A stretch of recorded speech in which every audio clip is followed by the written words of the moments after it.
Hello YouTube, Ultramaximus back with another video top 10 list. It is top 10 season and I'm almost done with my top 10s. I've got this one to do and I still have to do a top 10 third-party KO upgrade Transformers, and I've injured my shoulder. It's not been a good weekend, so I'm probably not going to be doing a video for a minute or two, but I wanted to sit down and do this one, and why not talk about the top 10 movies for 2015. Now, just to let you know, these are not the top grossing, the most critically acclaimed. These are movies that I personally liked in 2015 and are my personal top 10 picks. Now, before we actually get into the top 10, I kind of want to give a few honorable mentions, like I normally do, and then a couple films I didn't get a chance to see, I still want to see, and then, well, a couple rants. So I'm kind of scrolling here, looking at stuff. Minions, I did not get to see Minions. I want to see that. I need to pick it up on Blu-ray, check it out. It looks pretty funny. I liked the first Despicable Me. I never saw the second one, but this looks pretty interesting. I'm going to give it a chance. Let's see. The Martian, pass. Ex Machina, or Machina, however you want to pronounce that. That looks like an interesting movie. I did not get to see that. Mission Impossible, Rogue Nation. I've never seen a Mission Impossible movie. Not starting now. Terminator Genesis. I got to say, I like that movie a lot more than I thought I would. It's not a bad Terminator movie, and I like how it goes into the first two films. I really did dig that, and I thought they did a pretty good job with it. I mean, it's a little worn out here and there, but for the most part, I really did enjoy that flick. Hunger Games, big pile of crap. Good Dinosaur, good Pixar movie. Definitely dig that one. Let's see, The Reverend, that's still out in theaters. I need to go see that one. I'm not a Fast and Furious fan. Let's see here. Creed, have not gotten to see this, but I really want to see this movie. When I first saw the trailer, it like halfway through it, it just looked like a young upcoming boxer film, and then all of a sudden, here comes Rocky, and I'm like, what's going on? Had no clue it was a Rocky film. That just looks really awesome. I want to check that one out. Want to get a chance. Let's see, a couple flops here. There was Pan, there's Tomorrowland. Hateful Eight just came out, and I don't know. I'll probably wait till a Cinemark. Quentin Tarantino's a super liberal douchebag, and I don't particularly care for him. He really turns me off to go watch his movies, but I usually end up watching them. Jupiter Ascending, another big flop. 50 Shades of Grey. Poltergeist was very disappointing. Just really bad. If you want to watch Poltergeist, go watch the Spielberg one. Ignore that thing. It's Pitch Perfect 2. Joy. Let's see. Hitman. Let's see. What is it? Straight Outta Compton. I liked that movie, but it felt kind of like a VH1 behind the music sort of story type thing. Like, it felt like it should have been VH1, not at the theater. I don't know. What do you guys think? Pixels, I really liked that one a lot more than I thought I was going to. I went to the second run theater to see that, and it was actually a pretty fun and entertaining film. Let's see, that's SpongeBob movie. If you like SpongeBob, you're probably going to like that, I guess. And then, of course, we have to talk about the worst movie in the history of ever. It is the Fantastic Four. Oh my God. I was on that. This is going to suck. This is going to suck. This is going to suck. They cast it wrong. Every single cast member. One, Michael B. Jordan as the Human Torch. This stupid. It's stupid. You call it racism, whatever. I don't care. It's stupid. I love the comics, and that was the dumbest thing. Johnny Storm, Sue Storm, They're not even blood siblings. What in the hell? And there was no chemistry in this cast. Every single person was miscast. I did not like Sue Storm. The guy playing Mr. Fantastic is a super young douchebag. I don't like his casting choice. And the Thing, he wasn't even big and burly, and he looked like he was 16. It was just the dumbest POS in the history of ever, and every single person involved in that film should never work in Hollywood again. That being said, I do want to see Michael B. Jordan in Creed still, so I don't know. So there are the honorable mentions. There are the dishonorable mentions in films that I still want to go see. So let's see what made my top 10.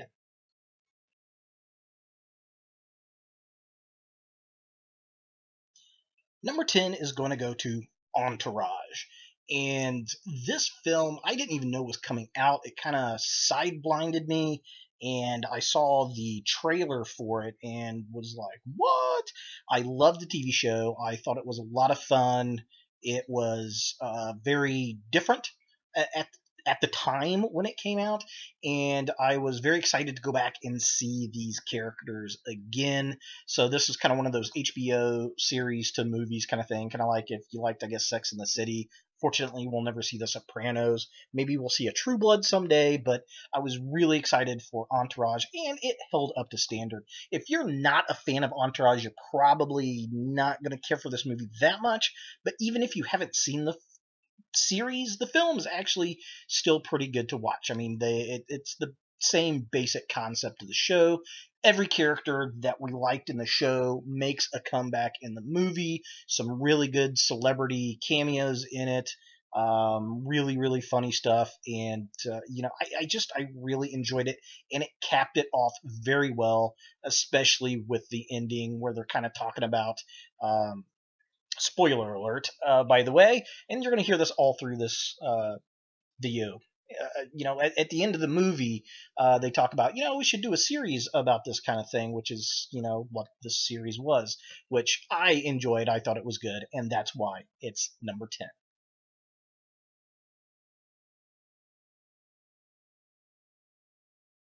Number 9 is going to go to Pixar's Inside Out.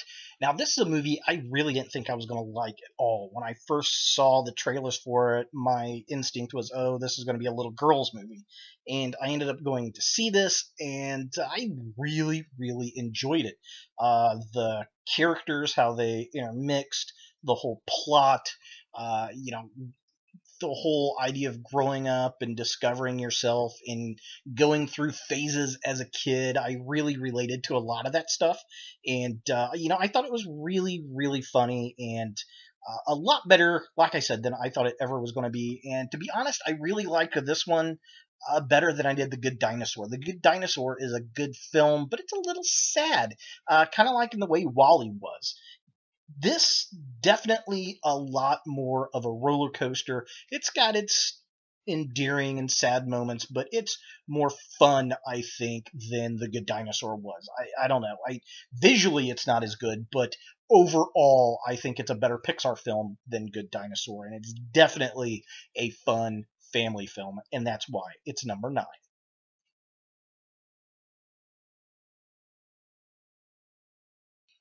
Number 8 is going to go to Ant-Man.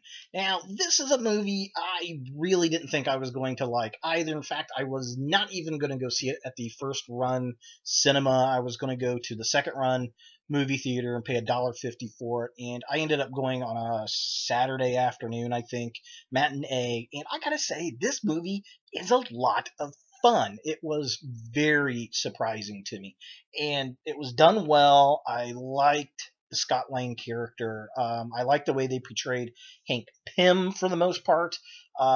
He does come off kind of dickish and assholish, which he is in the comics, but he's also kind of a drunken wife beater in the comics, and they don't really go into that in the movie, which doesn't surprise me. But overall, very, very good movie. A lot of fun. I loved the Falcon cameo in it. I thought that was spectacular, and I can't wait to see Ant-Man in the upcoming Captain America Winter Soldier, or not Winter Soldier, but Civil War. I think it's going to be a lot of fun. But it's definitely a great film. We got a couple good action figures out of it, but we didn't get a Marvel Legends Yellow Jacket, which kind of sucks because it was a fun character for sure. And again, it surprised me, and that's why it came in at number 8.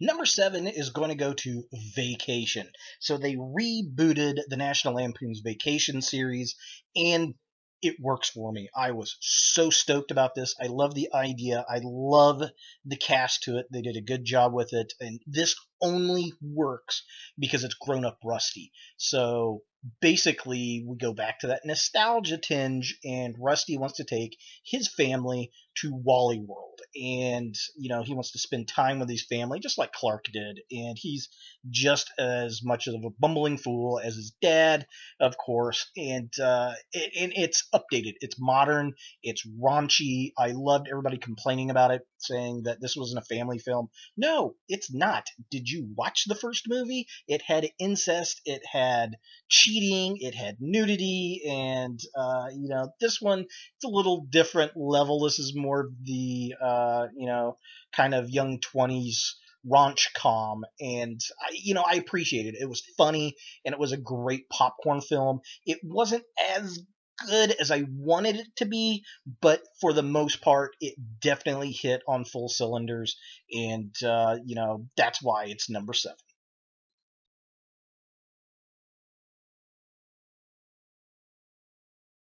Number 6 is going to go to a direct Blu-ray movie, an animated feature, and it was Justice League Gods and Monsters. And this movie was freaking badass.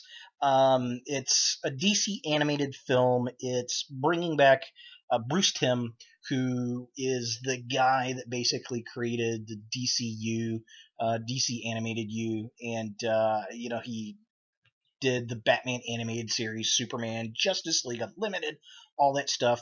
So he came back and did a film, and he wanted to take the big three, Superman, Batman, Wonder Woman, and what if we did them different? So he had the idea of like the Silver Age, Green Lantern, and Flash, where they're totally different characters, different costumes, and even different powers to an extent. And he wanted to recreate the big three that way in a totally new universe, a different alternate reality, and he did it and did it well. Superman is the son of Zod, which is fantastic. He lands to Earth, and he gets adopted by Mexican immigrants, and so he kind of comes up life that way, which is interesting. And you can tell he's the son of Zod. He's definitely got it in there, but he's also got a very strong sense of morality unto his own, which is kind of interesting. And then we've got Wonder Woman, who is I can't think of her name right now. She's from Apocalypse. She was going to marry Orion, and things go wrong, and they use it as a trap.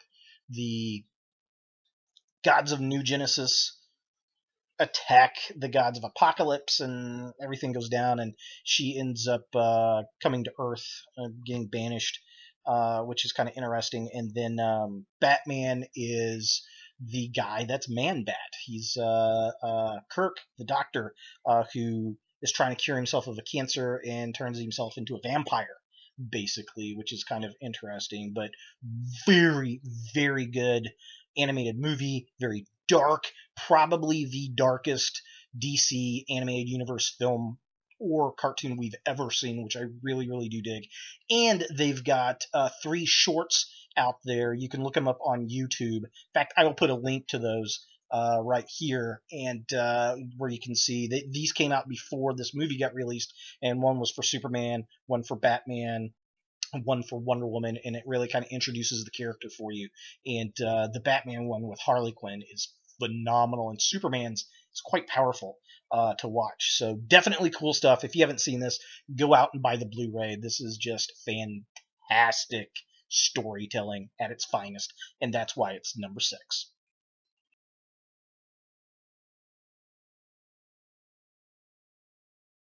Number 5 is going to go to Mad Max Fury Road. And I presumed I was going to like this movie, but not near as much as I loved it. I just walked out of that movie with such happiness. I'm a Mad Max fan. I like the series of films. I think Thunderdome is probably my favorite of them. And this kind of continues on. Of course, we've recast Mad Max. And that's okay. I don't mind. Mel was getting kind of old anyway. I would like to have seen Mel do a cameo in it, though. I think that would have been pretty fun. But I gotta say, the reason this movie is so good, and a lot of people say it's because of Charlize Theron's character, and she's good, she's fun, I like the character, but that wasn't why it was so good. What made this movie was the cinematography and the practical effects and stunt work. That's what made this movie. There's very little CG in the movie. There is some, and most of it's for 3D effects, but I would say 90% of this film are actual props, practical special effects, real vehicles and sets, and real stunts. And we don't have enough movies that do that nowadays. I was talking to a friend of mine, Robert, earlier today, I think it was, on Facebook, talking about the Star Wars films and the prequels. 95% of that is cartoon, and it shows. When you have a scene in an office and everything is green room except for the actors and a desk, that's bullshit, in my opinion. And this movie proves that. The director went back and made a real action film, and that's fucking fantastic. Oh yes, what a lovely day. And that is why it's number 5.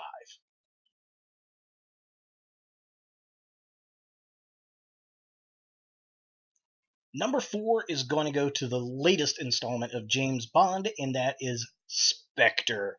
And I love the Daniel Craig James Bond movies.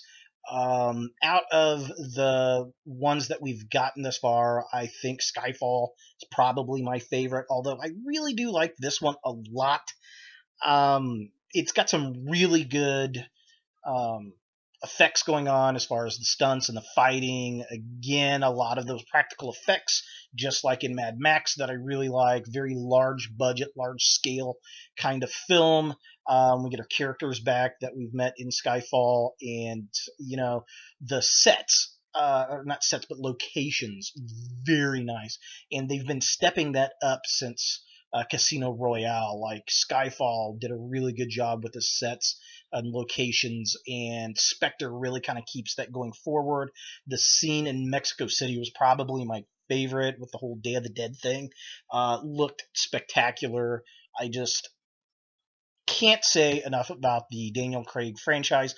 Unfortunately, I think this might be our last Daniel Craig movie. I thought he was slated for 4, but I don't know. He's kind of acting like he's done with the films, and they are major productions to do. MGM puts a lot of time and money and effort into it, and it really shows when you go watch the films, and that is why it's number 4.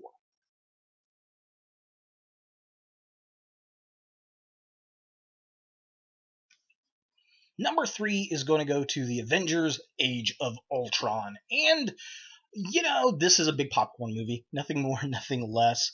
I think the first Avengers film was a little bit better. A lot of people ragged on this, but I liked this because it wasn't as big and spacey as the first one with the alien invasion. I just didn't, that was just a little too much over the top for me, whereas this one was a bit more believable for a super popcorn comic book action adventure sci-fi movie. I can see Ultron making a giant army of Ultron, so that worked a lot better for me. And the other thing I liked about it was the casting. For the most part, I really liked Spade as James Spader as Ultron. I think he did a great job.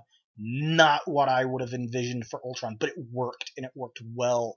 I liked the Scarlet Witch. I liked who they cast. She kind of had this gothic emo vibe going on.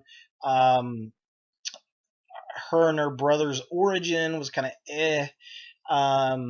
they're kind of weird in the fact that they're not quite in the X-Men universe, not quite in this Avengers universe because of the movie issues. But Speedster, Quicksilver, I didn't care for him, and I didn't care if he died or not. The funny thing is, I hated Hawkeye in the first movie. Hated him, and turned out to like him. Not love him, but like him a lot better in this film, which was kind of interesting. He had more of a more humane, grounded type of feel in this movie, and I liked that. Action was good. Loved the Hulkbuster Hulk scene. I wish that Whedon would have kept the Gray Hulk in it when Scarlet Witch hexed Banner. He was supposed to turn into the Gray Hulk and go on the rampage, and they cut it. I wish to goodness they would have left that, or give us a director's cut that has the Gray Hulk in it, because we'll never see the Gray Hulk on film, and I thought that was a great idea. But alas, we did not get it. But it was a lot of fun, and I really did enjoy it. And I look forward to Captain America: Civil War and the Infinity Wars. I think it's going to be a lot of fun, and that is why it's number 3.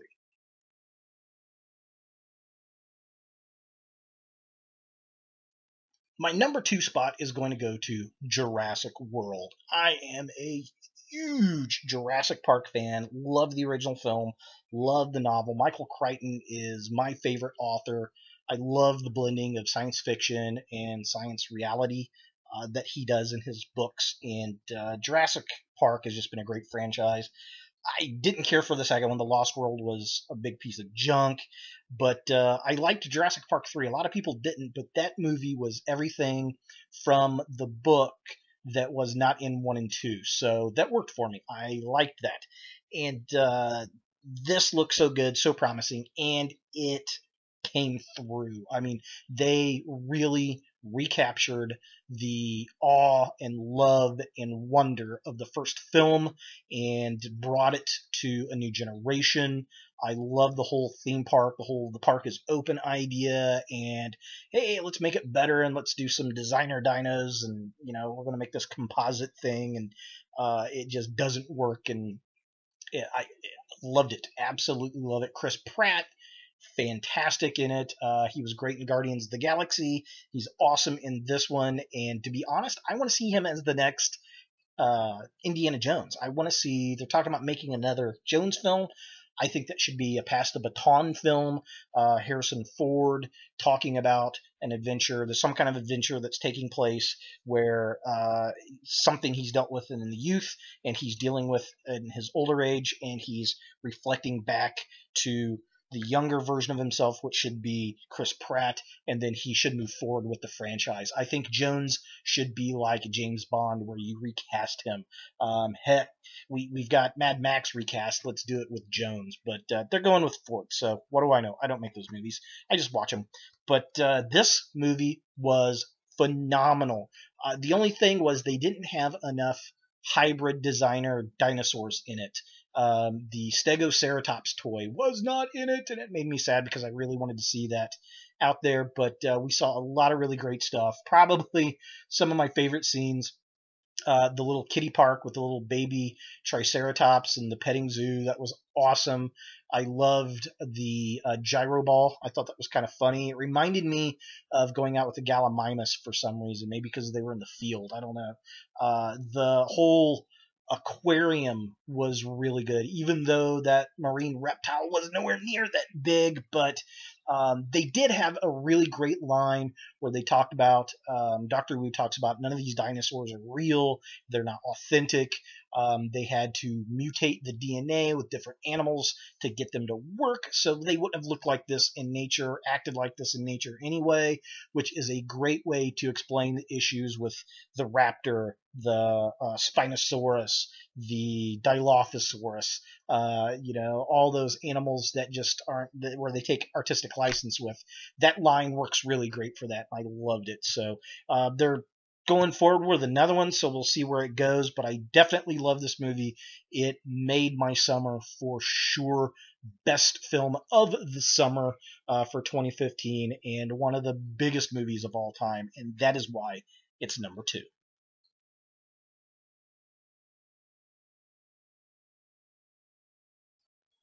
And my number 1 pick for best movie 2015, no surprise, it's going to go to Star Wars The Force Awakens. I'm a huge Star Wars fan. I've seen every single film in the theater. I remember when the special editions came out. There was a big fanfare event about that. The re-releases in the '90s, and then we had the Phantom Menace come out in '99, which a lot of people don't like. And of all the prequels, I like that one the best because it's very grandiose and it's very political and it's very different. The other two are kind of I mean, there are parts in each of those I like, but overall, I'm just not much a fan of those prequels. It's all about the original trilogy for me, which I'm liking this because this goes back to it. Grumpy old bitter George Lucas was mad that they wanted a retro film for the fans. That's not what he wanted, but he sold it anyway, so it doesn't matter. Give the fans what they want. That's what Disney did, and thank goodness they did that. I've been very impressed with Disney on their brand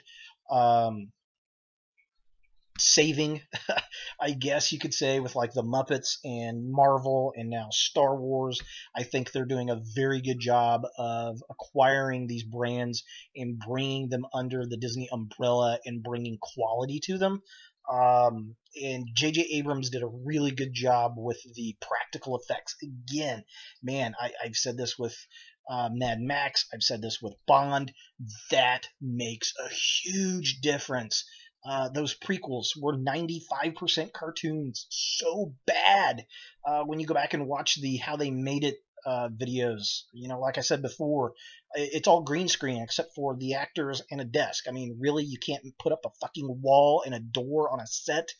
Give me a break. I can see the windows for the spaceships, but give me a break. And Abrams went back to the old school. He used the same kind of cameras they filmed with Jedi. He used a lot of that and a lot of practical effects, a lot of props, a lot of puppets. Really do dig that. There is CG in it where it needs to be, and a couple CG characters, but not too terribly many. And I mean, that just made a world of difference. A lot of people complained that it was too much like A New Hope, and there's similarities to it, yes. I mean, this film is paralleling. Is it a word? Paralleling? It really kind of mirrors a lot of the other films. A New Hope, a lot. There's a lot of Empire in this movie.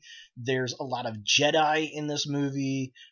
There's a lot of the prequels in it. There's a great reference to the clones in this movie. Kylo Ren was a wonderful surprise in this. A lot of people didn't like him. They think he's a little bitch. I loved how he's not a Sith Lord. He's just a dark side user at this point. He's very rough. He's skilled in the Force, but not practiced. His lightsaber is rough and rumble like that, and that's just really, really great. And he's got a personality. He pulls his mask off. I like his character development. He's the Anakin Skywalker we should have had in the prequels. Period. That's what I think of that character. Rey, I didn't know what to expect out of that character as we really didn't see much of her in the trailers. Loved her. She's probably my favorite new character in the film, aside from Kylo. Finn was funny. He was the comic relief in the film. He's kind of a Han Solo-like character, kind of like a watered-down version of Lando, almost. And I like him. He was fun, and he was a good additive. A lot of people bitched about a black stormtrooper. I didn't see what the issue was with that. The stormtroopers are not clone troopers. They're not all Jango Fetts. They're different people from the galaxy, so I had no issues with that. Unlike the whole war with casting Michael B. Jordan with the Human Torch. Huge difference between those two, because Finn's character never existed, so it's perfectly fine to cast it that way. Johnny Storm is a blonde kid whose big sister is a blonde girl. That's the difference, flat out. And the actor they got playing Finn, fantastic. I love how they come up with his name. Poe, he was okay. He really wasn't in it that much.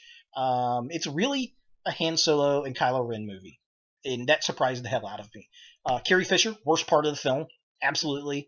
I don't know if she's just so old and rusty she can't act anymore, or she just phoned it in, didn't want to be there, or she's so pilled out. I don't know what it was, but there's 2 or 3 scenes where she's looking directly at the camera, and I swear she's reading cue cards. She's that stiff and bad in the film, and she was really, really bad. If she's in the others, I hope she's in it very little, because she was in it too much for me in this. In the whole parallel thing in this movie, I really, really do dig that. I like the whole symmetry of Rin and Solo, and they're on that balcony thing, and very much like Empire with Vader, and take it back to Phantom Menace with Maul and Qui-Gon and Obi-Wan. A lot of similarities there. I like how they drew from that.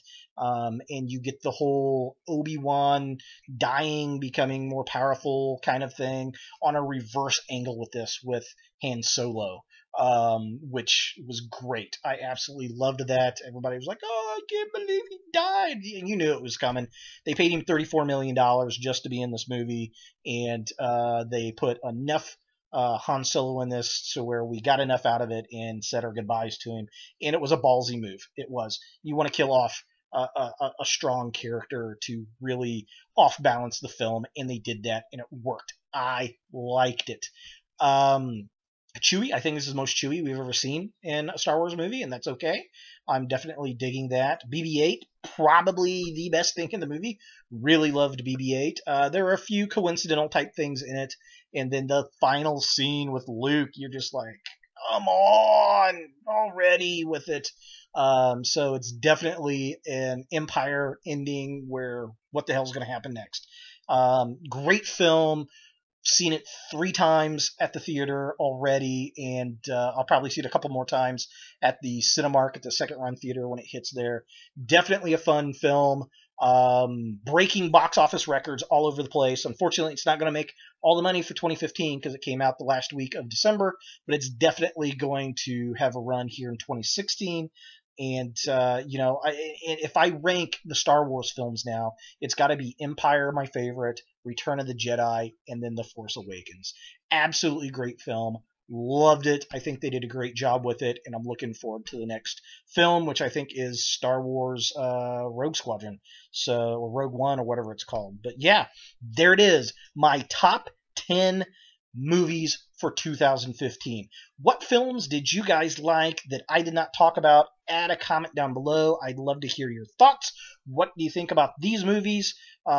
Share your comments, definitely. Thank you so much for watching my videos. To everybody who's just come aboard in 2015, welcome, welcome, welcome. 2016 should be a lot of fun. Hey guys, thanks for watching. If you like this video, thumbs it up. If you hate this video, thumbs it down. To watch more Ultra Maximus, click on the links to the right. Don't forget to subscribe and share. And as always, look for more videos in the future.